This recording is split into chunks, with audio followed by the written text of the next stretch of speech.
everybody. Happy Friday. Isn't it nice? I'm not running around like a crazy lunatic. Emily doesn't have to worry. Okay, so this is a new top. I need like summer work things because in the city when you like commute, it's so hot. Like it's getting up to 90, but then like the office is so cold, so I'm trying to like I don't know, survive this summer. It's from Old Navy. So the tag's still on it, so if we don't like it, I can change before I go into the office today. Anyway, all right. So let's see who joined us this morning. We have Patricia. Good morning. Oh wait, I still have my flowers. We can block the mess on my bed. There we go. They're kind of dead from last time. But they're like they're still pretty. I like dead flowers. I'm fine with it. Okay. All right. Patricia says good morning to everybody. Actually, we've had her on there for so long. It covers it. Okay. We have Carrie down in Texas. Good morning and happy Friday. We have Emily. Good morning. Look at, she has all the good vibes. The coffee, the love, the sun. She's vibing. Good morning, Connie. How are you? We have my mom. Oh, it must be really sunny over there in Waterstone. And then we have Kimberly Jackson. Good morning. Oh, and she might be on the water. I don't know. I like that. It's a nice little sun. It's pretty sunny here too. We can show. Let's see. Oh, look at that. There's New York. There's my one tree that gives me a little glimpse of Michigan. Oh, I love that tree. There used to be a matching tree. It was on the other side of my window, and I loved it. And then it got chopped down. It's like, honestly, I'm fine if that tree hit this apartment. I'm good with it. Anyway, let's see. I gotta find my devotion book.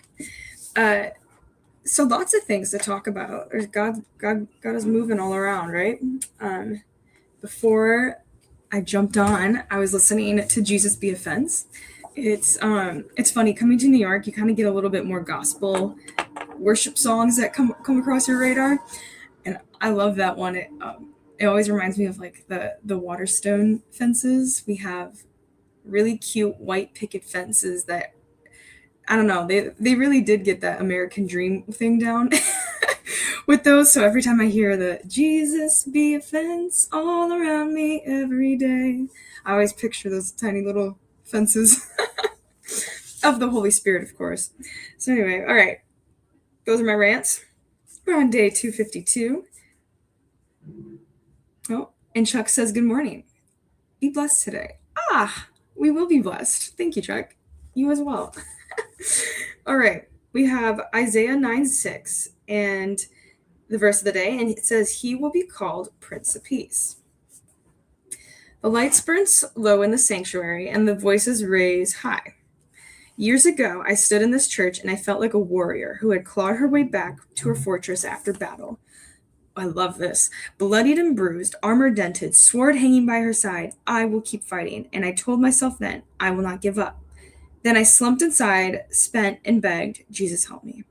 And he did. He rescued me from the depression and anxiety that threatened to tear me apart, break my heart, and turn every bit of joy into ashes with their flaming torches. In my weariness, Jesus became my strength. He delivered me again and again. With the help of a counselor and a doctor and a circle of close friends, I survived, and now years later, I am thriving. And when the pastor spoke of peace on this night, when we would light the Advent candle for it, I saw it with new eyes, and I once thought of peace as tranquility in the absence of something, but now here, I knew it as the presence of Jesus. I told the one who fought for peace on my behalf, I will not surrender what you have gained for me. Ooh, this is a good one. I will not define peace as the world does, and as weak or ever boring, as only a whisper and never a roar. Let there be peace on earth, the congregation sings, and I join in on the final note, and let it begin with me. So just for Jah is God, thank you for being my peace in every circumstance of life. And when has God given you peace in the middle of a hard situation?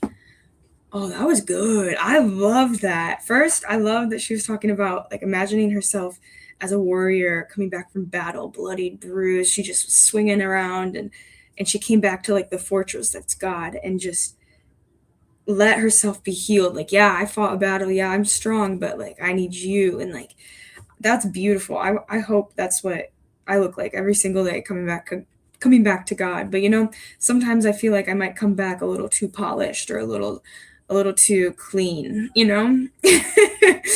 to be maybe more with a paper cut sometimes. And then I'm like howling, and there's there's a few over there who have been swinging. So anyway, I love that. Especially because I was going to kind of talk about a whisper I heard this week. I heard this and that's what the devotion says: I will not define peace as the world does, as weak or as ever boring, only as a whisper and never a roar. And this week I would have missed something God sent to me and my mom if I had not heard. It was the tiniest whisper. It was so quiet. I almost thought it was my brain. I was like, oh no, that can't be God. I didn't say it can't be God, but it's just like he's usually a little different, and his style of things. And it was the smallest little voice in the back of my head that just told me, sorry, Kimberly's making me laugh. Yeah, focus. Okay, wait. It was the tiniest little thing that just told me to go to church on midweek on Tuesday night, and I ended up dressing in one of my church clothes, and I was like, well, church doesn't usually need help on Tuesday. I'm just gonna wear this outfit because I want to. But it was like what I wear for church when I do production for them. And then, I don't know, I just heard they ended up texting me, and the tiniest little thing was like, call mom and go to church. And I almost didn't do either. And I'm so glad I did, because I think, God will use his little whispers to, like, I don't know, change a night for both of us. But anyway, Kimberly says a paper cut. Yes, no, I think I cry over paper cuts. I think I'm over here like, Lord. It might be a paper cut from, like, I don't know, the gifts he gave me too. That's the worst part. It'd be like, he's like, here's $5, and I cut myself with it, and then I'm crying. It's okay. God knows I'm dramatic sometimes, and I'm fine with it. Okay. And this isn't coffee, by the way. We know what this is. This is my lemon water. But anyway, so I was at the end of it, I was talking to my mom, and I was like, if we're not still, we're going to be missing those whispers. And we really, for me at least, I need to be more still and listen to God. I'm white knuckling life, y'all, right now. I am white knuckling my way through things, and I need to stop. I need to give it to him. And so I know he's sending his messengers to me to eventually get it through this noggin, so that maybe I can come back all bloodied and have a good battle and come back to the fortress, Instead, I'm fighting a ghost. I don't know. Now we're just going. Listen, I love a good analogy and a good little metaphor, so that's what I'm going to be thinking about today.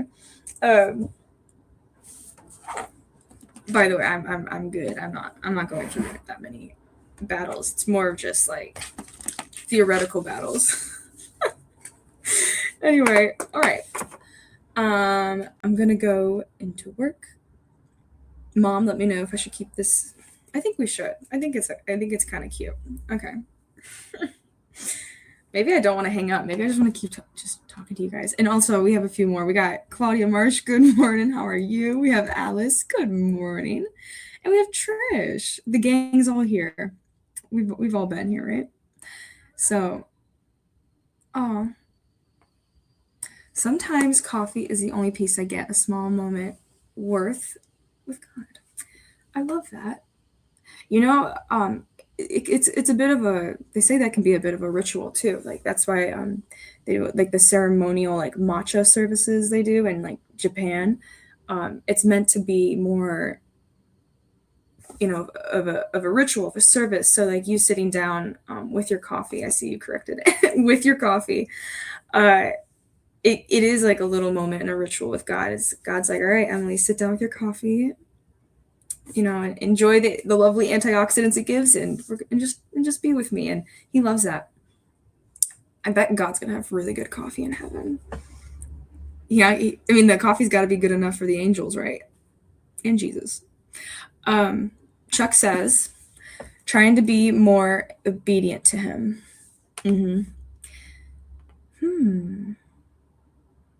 But don't white knuckle it, Chuck. It's not, we're not supposed to box our way through obedience, right? I'm sure you're not. You're so graceful. But I don't know. I feel like I don't know. You never know when he's here. So, all right. Look what a full night of sleep can do for you, your personality, right? Make sure you all get in some sleep. Oh, okay. Love you all. I'm gonna go be at the hands and feet of Jesus this weekend. Enjoy the sunshine, and I'll see you next week. Bye.